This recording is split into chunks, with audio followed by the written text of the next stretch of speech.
Hello everyone, this is Anjali and welcome back to my channel Korean drama explanation. आज मैं link episode 15 की explanation करने जा रही हूँ। लिंक एपिसोड 15 की शुरुआत दाइन को गेहुन की भावनाओं से रूबरू होने के साथ होती है। दाइन महसूस करती है कि गेहुन किसी मुश्किल में है और जब गेहुन उसे बताता है कि उसे उसकी ज़रूरत है तो वो उसे कंफर्ट करने के लिए भागते हुए उसके पास जाती है।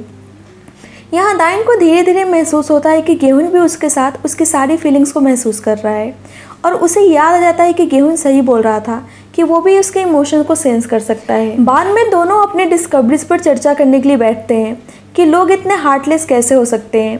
यदि उनके आसपास के सभी लोग थोड़ी अधिक सिंपैथेटिक होंगे तो अपराध और घृणा के इस भयानक चक्र से बचा जा सकता था।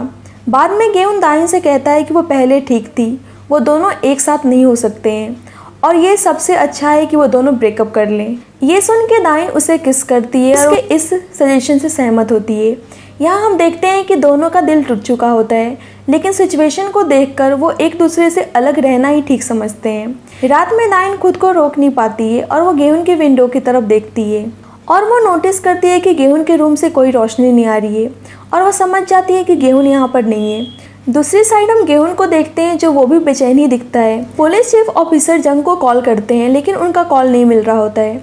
वैसे ही वहाँ हवांग आती है और उनसे बात करने के लिए उनको प्राइवेट में ले जाती है और वो बताती है कि वो वॉन्टक को माफ़ कर दे और उसका रेजिग्नेशन लेटर एक्सेप्ट ना करें और उसे एक बार बात कर लें। नेक्स्ट सीन में हम देखते हैं गेहुन रेस्टोरेंट में जिनो और इंजन को इन्फॉर्म करता है कि वो रेस्टोरेंट क्लोज कर रहा है और उन लोगों को उसके साथ चलने के लिए कहता है, जैसे यूजंग दाइन को भी साथ ले जाने के लिए कहती है और ये सुन के गेहुन उसको कुछ नहीं बोलता। इसी बीच जंगो अभी भी फिशरमैन के स्टोरेज रूम में बंधा हुआ है।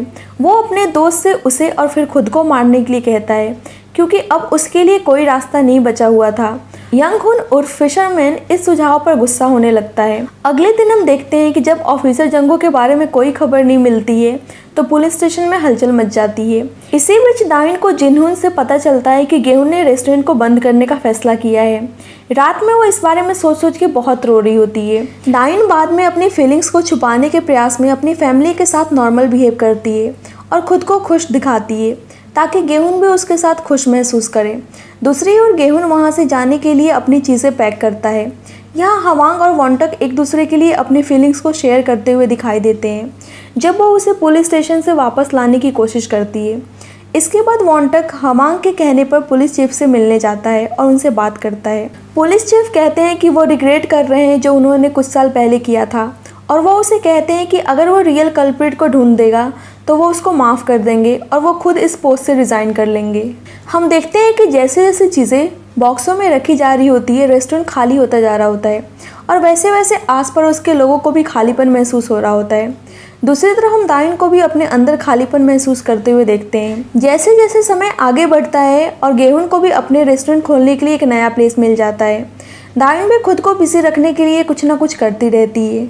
बाद में दाइन और उसका फैमिली जिनगुन यानी साइको की मौत से संबंध में पूछताछ के लिए पुलिस स्टेशन जाते हैं। चीज़ें अच्छी तरह से चलती है और परिवार कॉन्फिडेंट दिखता है, लेकिन यहाँ हमें पता चलता है कि दाइन की नानी दाइन की मदर की बायोलॉजिकल मदर नहीं है बल्कि वो उनकी mother in law, that means कि वो उनकी सास है। नेक्स्ट डे दाइन को जिनुन और यूजिंग रेस्टोरेंट को साफ करने के लिए बुलाते हैं, लेकिन वो गेहुन की वजह से वहाँ आने से मना कर देती है और वो अपनी स्टडी करने चली जाती है। हालांकि वो सही से ध्यान लगा के पढ़ नहीं पा रही होती है और वो गेहुन के साथ बिताए हुए मोमेंट्स को याद करने लगती है और वो फिर से हार्ट ब्रोकन महसूस करने लगती है। यहाँ पुलिस स्टेशन में हवांग और वॉन्टक पता लगाने की कोशिश कर रहे होते हैं कि उस दिन उस साइको के साथ कौन था। ये सुन के पुलिस चीफ बताते हैं कि उनको पता है। एक्चुअली में जिस रात वो वॉशरूम गए थे उन्होंने उस साइको को यंग हुन उर्फ फिशरमैन के साथ देख लिया था। वो बता देते हैं कि वो साइको फिशरमैन के साथ था। दूसरी साइड दाइन एक शॉप पे बैठ के कुछ खा रही होती है और वहाँ फिशरमैन डिलीवरी देने के लिए आता है और वो उससे उसका हालचाल पूछता है और उसको लिफ्ट देने के लिए बोलता है, लेकिन दाइन कहती है कि वो खुद चली जाएगी।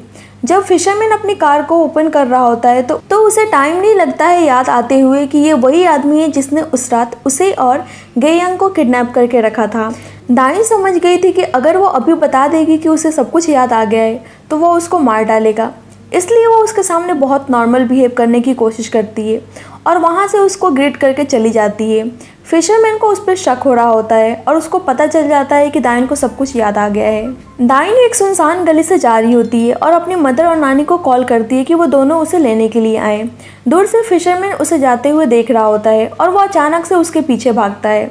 मदर को डायन के कॉल से कुछ सही फील नहीं होता है, इसलिए वो उसकी दादी को बोलती है कि डायन पक्का किसी मुसीबत में है और वो दोनों उसे ढूंढने के लिए भागती हैं। डायन नोटिस करती है कि वो फिशरमैन उसको फॉलो कर रहा है और उसे देखकर वो डर जाती है और इस चीज़ को गेहून महसूस कर लेता है और वो डायन को ढूंढने के लिए भागता है।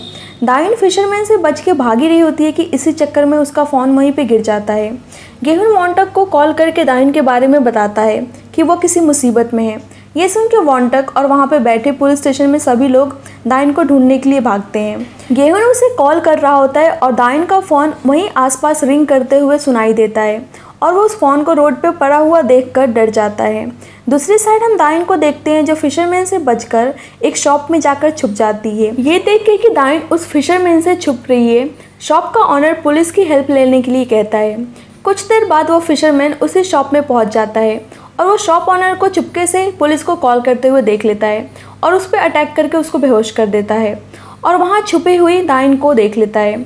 यहाँ हम गेहून को देखते हैं जो उसे वही सेम इमोशन फील होता है जब उसकी बहन गायब हो गई थी और उस टाइम वो फील कर रहा था। वो पागलों की तरह डायन को ढूंढने के लिए भागता है। लकीली गेहून उस शॉप में पहुँच जाता है जब वो फिशरमैन डायन पर चाकू से अटैक करने वाला होता है। गेहून डायन को बचाता है और दोनों में जमकर फाइट होने लगती है। यहाँ फिशरमैन कहता है कि उसने ही गेयंग और उसके फादर को मारा है। ये सुन के गेहून वीक पड़ जाता है और वो गेहून पे ओवर पावर कर लेता है और अनफॉर्चुनेटली वो डायन को चाकू से स्टैब कर देता है। जब भी हम देखते हैं कि गेहून उसके पास आता है और फिशरमैन को बहुत मारता है और उसे चौक करके बेहोश कर देता है और वो तुरंत डायन के पास जाता है, इस बात से अनजान है कि फिशरमैन आ गया है। हालांकि इससे पहले कि बाद में कोई और नुकसान हो, वॉन्टक और टिम फिशरमैन को पकड़ने के लिए वहाँ पहुँच जाती है। जब डायन दर्द से करा रही होती है तो उसको पता चलता है कि वो गेहून से कैसे लिंक है और उन दोनों में क्या कनेक्शन है। जब उसका किडनैप हुआ था तो डायन और गेयंग दोनों एक दूसरे को कंफर्ट करते हुए बहुत सारी बातें शेयर की थी और एक दूसरे के बहुत ज़्यादा क्लोज आ गई थी। जहाँ गेयंग अपने भाई गेहून के बारे में बहुत सारी बातें बताई थी, जहाँ गेयंग बताती है कि उसका भाई क्राई बेबी है क्योंकि उससे भी अपने भाई के इमोशंस फील होते हैं और वो कहती है कि उसका भाई अभी रो रहा होगा। इसके बाद दोनों वहाँ से बच के भागने की कोशिश कर रहे होते हैं तो गेयंग अपने दोस्त डायन से वादा लेती है कि अगर अपने इंजर्ड लेग की वजह से यहाँ से नहीं निकल पाई तो वो उसके भाई को उसका मैसेज देगी। लेकिन अनफॉर्चुनेटली डायन सब कुछ भूल गई थी और ये सब उसकी भी गलती नहीं थी और इसी गेयंग के वादे ने बदले में डायन को गेहून से बांध दिया था। बैक टू द प्रेजेंट, डायन को एम्बुलेंस में ले जाया जा रहा होता है और वो 18 साल पहले अपने दोस्त से किए गए अपने वादे को पूरा करती है। वैसे ही डायन की मदर और नानी वहाँ आ जाती हैं और उसके साथ एम्बुलेंस में बैठ के हॉस्पिटल जाती हैं। इधर गेहून बुरी तरह से टूट गया होता है और वो रोने लगता है।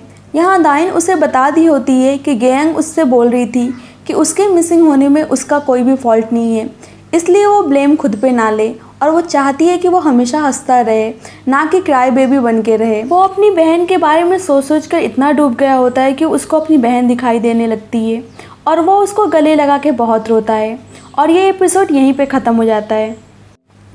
So thank you guys for watching this video. मैं नेक्स्ट एपिसोड जल्दी अपलोड करूँगी। So thank you. एंड एक और चीज़ फ्रेंड, अगर आपको मेरी वीडियोस अच्छी लगी हो तो प्लीज़ आप उसको लाइक कर देना और मेरे चैनल को सब्सक्राइब कर देना।